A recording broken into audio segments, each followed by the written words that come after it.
Number 7. A 1 kilogram ball is initially, I'm going to read that as 10 meters above the table when it's dropped. We then know that it would fall all the way to the table and bounce back up to a height of 7 meters above the table. Now, remember that we can set a height reference wherever we want. So I'm going to set my height reference to be 0, basically at the table. I'm not worried about how tall the table is above the floor. I'm measuring everything from the table top in this case. So we have a mass of 1 kilogram, and it is starting off at a height of 10 meters above the table when it is dropped. So again, dropped means that it was starting from 0 velocity. It wasn't thrown or otherwise projected. We then know that it ultimately bounces to a height of 7 meters. So I'm going to call this h prime equal to 7 meters. And we have to read a little bit into this question. It bounced to a height of 7 meters. I think the intent here is that that's as high as it got from bouncing from the table from the first time. It didn't rise any higher than 7 meters from the bounce from the tabletop. In other words, when it got to that 7 meter height, it was again velocity 0. It didn't continue to rise beyond that point. Okay, so part A says, how much energy is transferred to heat and sound during the bounce? So in this case, the bounce itself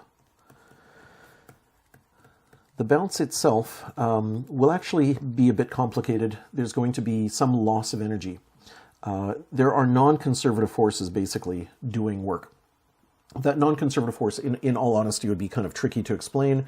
The ball itself is not idealized. It has some kind of properties to it that it can squish and deform, and those forces will just basically dissipate some mechanical energy into other forms. And I'm just going to write that off as a non-conservative force doing work, because ultimately that's what work is. It's that transfer of energy in or out. So that's what I'm going to find. I'm going to find the net work done by those non-conservative forces. Okay, so to find that, I'm going to say, well, the mechanical energy that we ended up with after that bounce better be equal to the mechanical energy we started with prior to the bounce, allowing for the very obvious case in this situation where there was non-conservative forces doing work, and that's what I'm looking for. So k prime plus u gravity prime equal to k plus u gravity plus the net work done by non-conservative forces. Okay, we know that it eventually reaches that highest point after the bounce and stops. We know that it was starting from rest, so it had no kinetic energy at the start or at that end point that we're considering right now.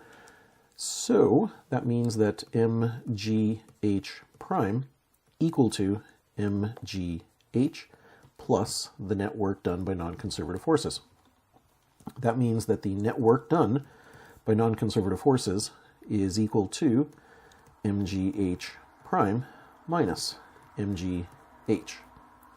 Well, we know that it was I believe 1 kilogram, 1 kilogram object.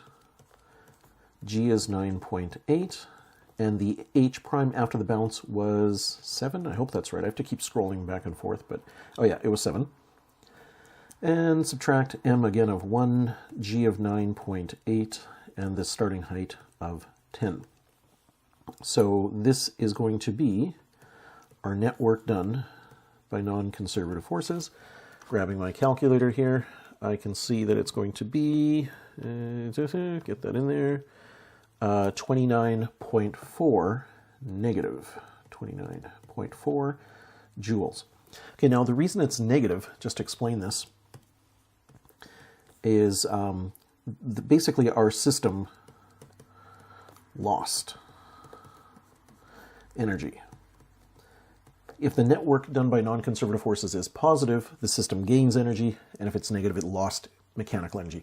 So in this case, we definitely lost mechanical energy. Now, going back to the wording of the question, how much energy is transferred? The way it's worded, I would have to kind of just revise my answer to kind of just force it to be positive.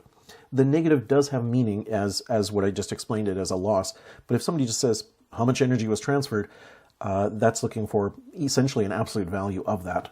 So let me just explain this, i.e.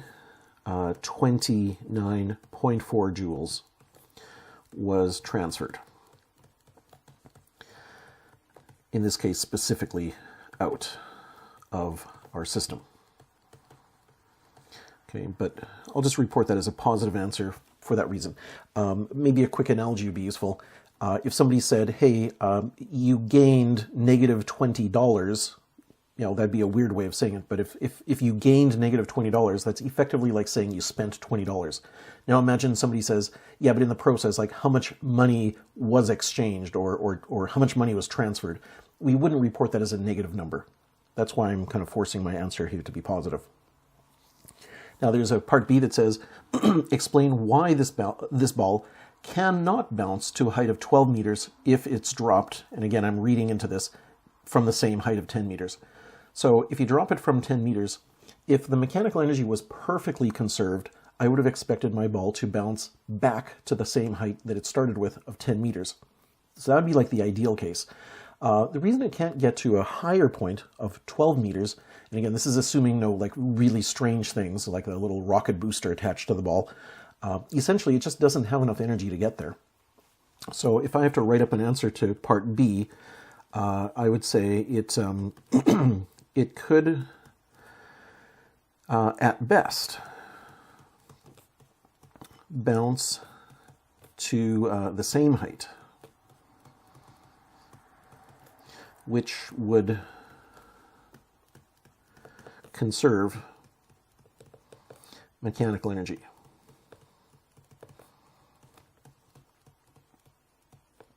And at least from a simple dropping scenario, it doesn't have enough energy. Does not have enough energy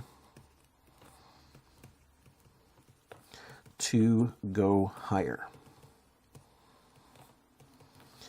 Okay, now part C kind of pushes us past that by saying, okay, but what if you really wanted it to bounce to a higher height of 12 meters? So we're starting from a height of 10 meters.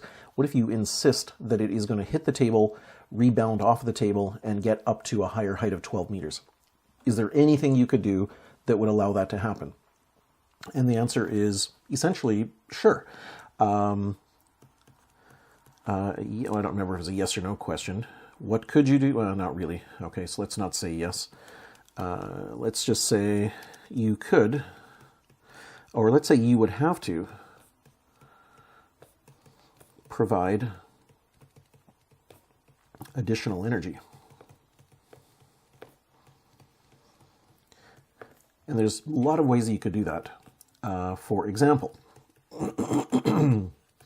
instead of dropping the ball, you could throw the ball down to the table. And of course, in throwing it, you're actually doing positive work, giving it extra energy, so it would hit the table even faster than before, and if you did it just right, it could bounce to whatever height, 12 meters or any other height. Just, you'd have to give it the appropriate speed to start with. Just to give another example, and this one is maybe a little bit less obvious, but what if the table, what if you could have the table, let's write it this way, have the table moving upwards on impact? Okay, now you might have not thought of that and saying, well, wait a minute, how could that possibly be?